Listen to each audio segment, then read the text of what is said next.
All right, so we kind of have some numbers for Brave New World. It's sitting around 200 million global. So this is where we're at. And this isn't an accurate number. This is, I think, more of an estimate because, as you can see, this article came out on the 16th. That was yesterday. So I don't know where this movie is at. They're really kind of holding back on those international numbers. I don't know where that movie is globally yet. Did about, I think, 90 million domestically, which is okay if you had a reasonable budget, considering that movie was totally reshot. And if you've seen it, you can tell. The movie it feels like it's stitched together, and given the amount of reshoots that this movie had, it makes a lot of sense. I didn't think it was the worst movie in the world, but it's definitely not a great movie. I'd say it's a 5 out of 10, maybe a 5.5 out of 10. It's got a lot of problems. We did a review of it on Saturday. If you want to check that out over on Flashcast, if you're a member, you can watch those. But right now it's unlisted, so anybody can watch it. You can get my full thoughts of the movie there. But this is where we're at. They're saying 200 million globally, giving the cinema score, which is pretty bad. It's one of the lowest cinema scores, if not the lowest, for a Marvel movie ever, meaning that it's going to have bad word of mouth, and I would suspect it'll probably have a huge drop-off next weekend.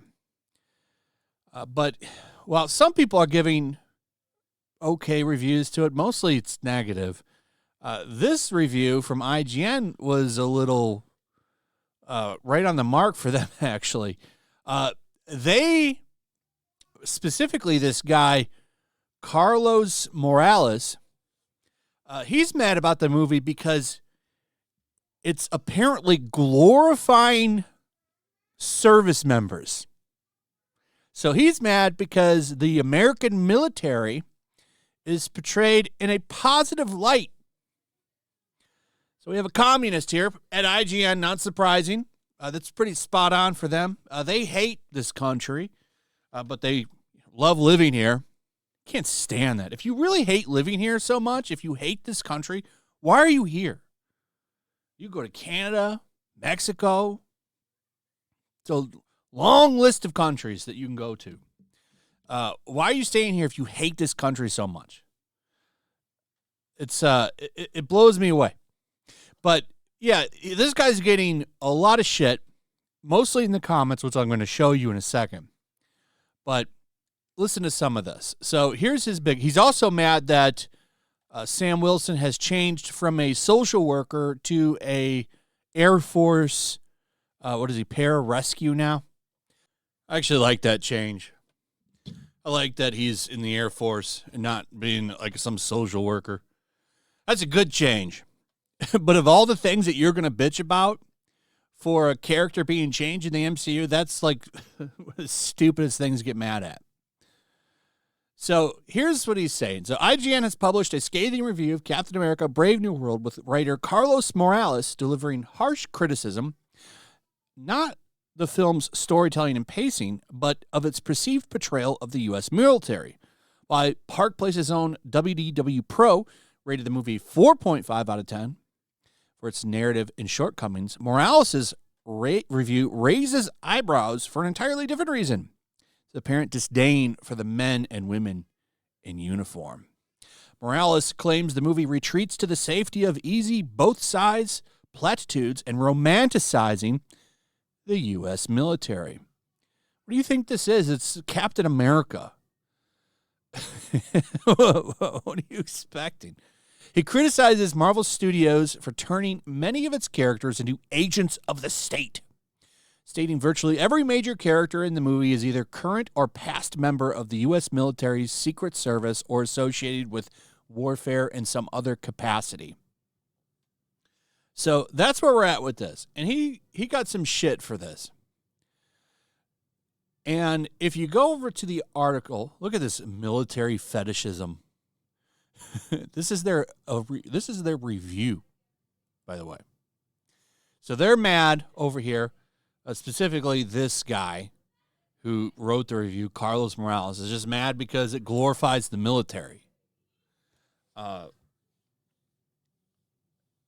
I am getting tired of this disdain for veterans and service members that a lot of these people have.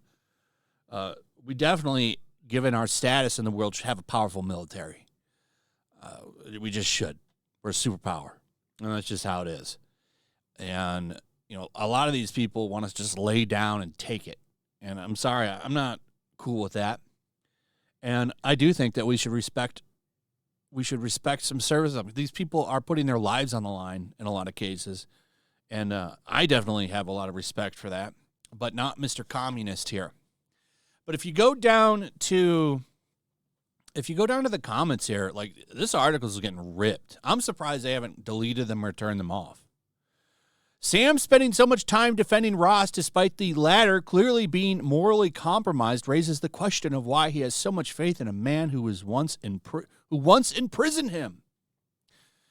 And this guy says, in response to this quote, ever been in the military? Maybe Captain's unflinching loyalty and integrity is what makes him such a Captain America. Maybe we should respect him for his merits and his ability to see the big picture over his own desires. Yes, most of us would turn to revenge immediately, or at least come across that way on social media. Since we're all big and bad, maybe we should strive to be better at some point. And heaven forbid we have a movie that doesn't trash America's military. I think we'll all be fine. This movie does do a good job of respecting service members. I will give it that. I'm not a big fan of Captain Falcon. It really should be Steve Rogers. But that is one thing that this movie didn't do, was disrespect service members. It actually tried to play it pretty safe politically. Now, I would love to see the original cut of this movie where apparently they don't do that. But, yeah, this movie didn't. I don't feel like this military was disrespected, or veterans or service members. Like, nobody got disrespected there. I mean, that doesn't make it a good movie, but at least it has that going for it. Now, like I was saying about the original cut. Now, apparently, Ross was Trump and all this shit, and all of that got walked back. So here's another comment. Nations built on bloodshed like Asgard cannot and should not be saved. What are you saying here, lad? Find a nation that isn't. Absolute barista politics on display here. Calling him a coffee maker. Sam spending so much time defending Ross, despite that latter clearly being morally compromised, raises the question of why he has so much faith in a man who once imprisoned him. And here's a response. It's like the critic doesn't even know the role of Captain America. He's built on the foundation of believing people can change for the better. His heart always believes there's a peaceful resolution, and if not, he will defend himself and his friend's country if necessary. It's a good point right there. A couple more here. IGN's constant hammering of this film is really odd when you consider the positive scores they gave to Eternals, Black Widow, Ant-Man 3, and an 8 out of 10 for that god-awful Marvels movie. Yes, this movie is much better than the Marvels. The Marvels is one of the most shitty movies I've ever seen. And Eternals, it had like a gay dude in it. Of course they gave that movie a good review. Ant-Man 3, probably because of his communist Antifa daughter. I'm sure they loved her. And Black Widow is a piece of shit. And it's a shame because that could have been a great movie. That movie could have been glorious, and they screwed it up. So, yeah, he's getting tore up in the comments, and deservedly so. Why do you hate this country, Morales?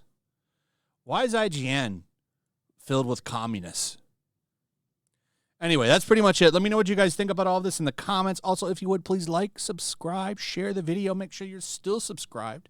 Hit that notification bell, and we'll see you on the next one. Peace.